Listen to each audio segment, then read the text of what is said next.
ఈ ఆధునిక జీవితంలో మానసిక ఒత్తిడి, ఆందోళన ఎక్కువవుతోంది.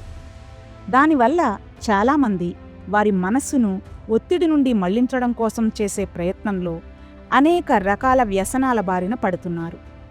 కావున కేవలం శారీరక ఆసనాలు, జిమ్లో చేసే వ్యాయామం ఈ సమస్యలకు పూర్తి పరిష్కారం చూపలేవు.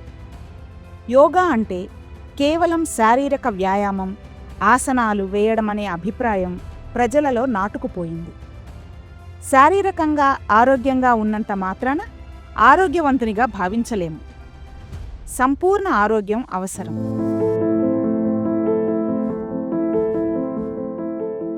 అందరూ సంపూర్ణ ఆరోగ్యంగా ఉండాలనే ఉద్దేశ్యంతో ఈసారి అంతర్జాతీయ యోగా దినోత్సవం 2025 యొక్క థీమ్ను వన్ వరల్డ్ వన్ హెల్త్గా ఎంచుకున్నారు.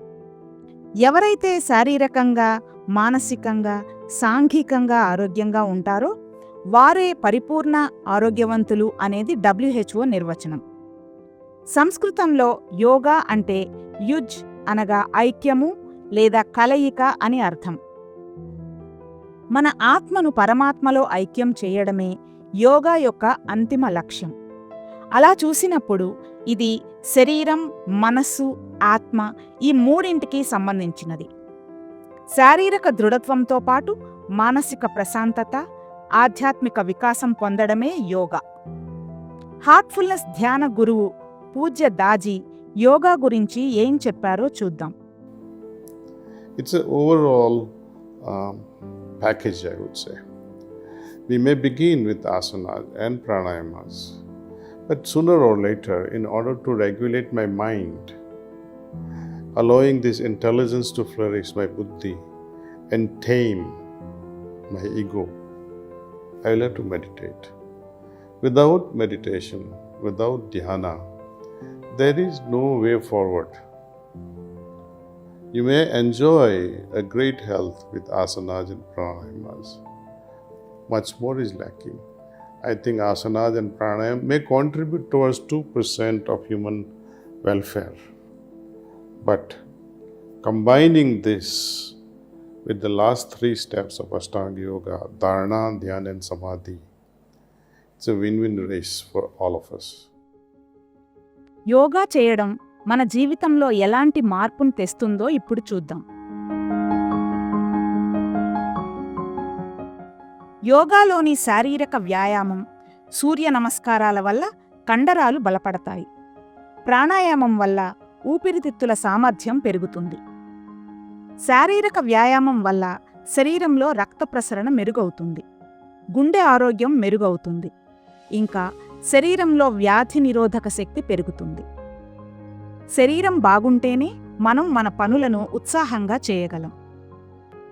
శారీరక దృఢత్వంతో పాటు మానసిక ప్రశాంతత, ఆధ్యాత్మిక వికాసం పొందడం కూడా యోగాలో భాగం అని చెప్పుకున్నాం కదా.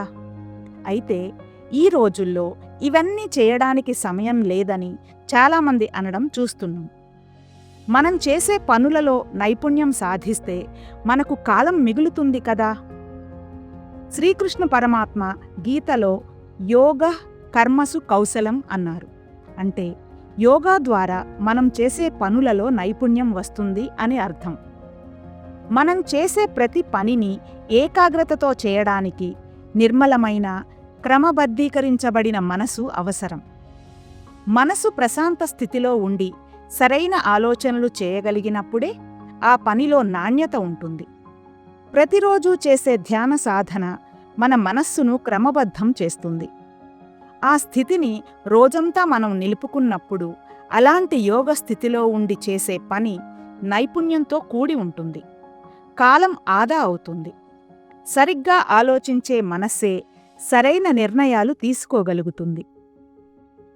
అలా మన చదువులోనూ, వ్యాపారం, ఉద్యోగాలలోనూ మనం సులభంగా ప్రగతి చెందుతాం.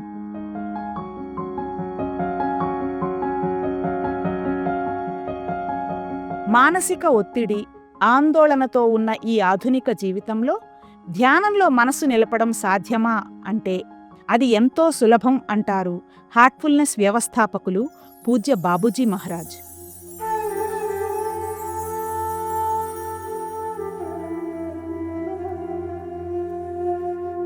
సులభంగా ధ్యాన సాధన చేసుకోవడానికి సరళీకరించిన రాజయోగ పద్ధతిని ప్రాణాహుతి సహాయంతో చేసే హార్ట్ఫుల్నెస్ ధ్యాన విధానాన్ని వారు ప్రపంచానికి అందించారు.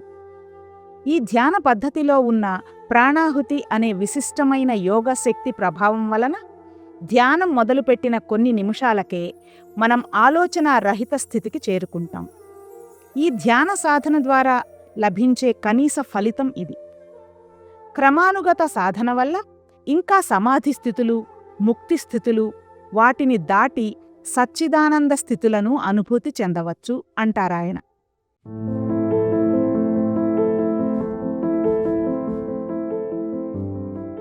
మన గతం, మన కోపం, క్షణికావేశం, పనులను వాయిదా వేయడం లాంటి వైఖరులు, సంక్లిష్టమైన మనోప్రవృత్తులు, ఇలాంటి ధోరణుల వల్ల ఏర్పడిన వ్యసనాలు మన రోజువారీ జీవితంలో మనల్ని వెనక్కి లాగడం చూస్తూ ఉంటాం. పతంజలి మహర్షి అష్టాంగ యోగంలో యోగ చిత్తవృత్తి నిరోధః అంటారు. అంటే యోగా వల్ల మనసు పదే పదే చేసే ప్రవృత్తుల నుండి బయటపడుతుంది అని అర్థం. ఈ ధోరణులు అన్నిటికీ ఒక మూలం ఉంటుంది. మనం కారణ తీవ్రతను గనుక తగ్గించడం లేదా తొలగించగలిగితే ప్రభావ తీవ్రతను కూడా తొలగించవచ్చు. మన ప్రాచీన శాస్త్రాలలో దీనినే సంస్కారం అని నిర్వచించారు. ఈ సంస్కారాల ప్రభావం తగ్గించడంలో యోగా సహాయపడుతుంది. హార్ట్ఫుల్నెస్ ధ్యాన విధానంలో నిర్మలీకరణ అనే విశిష్టమైన ప్రక్రియ ఒకటి ఉంది. అందులో మన సంకల్ప శక్తిని ఉపయోగించి మనస్సులో ఏర్పడిన భావోద్వేగపు ముద్రలు, సంక్లిష్టతలు, మలినాలను, సంస్కారాలను తొలగించుకోవచ్చు. యోగా అనేది మనల్ని మనం లోపలి నుండి చూసుకోవడానికి ఒక అద్దంగా ఉపయోగపడుతుందని స్వామి వివేకానంద అన్నారు. మనం అద్దంలో చూసుకొని మనల్ని మనం సరిచేసుకున్నట్లుగా మన రోజువారీ జీవితంలో శుభ్రపరిచిన హృదయం అనే అద్దంలో చూసుకొని మనల్ని మనం సరిచేసుకుంటాం. దీనితో పాటు సత్యసంధత, అహింస, కరుణ లాంటి లక్షణాలను పాటించినప్పుడు హృదయం మృదువుగా, స్వచ్ఛంగా మారుతుంది. మనం ఈ మృదుత్వం కలిగి ఉంటేనే భగవంతుని హృదయంలోకి స్వాగతించగలం.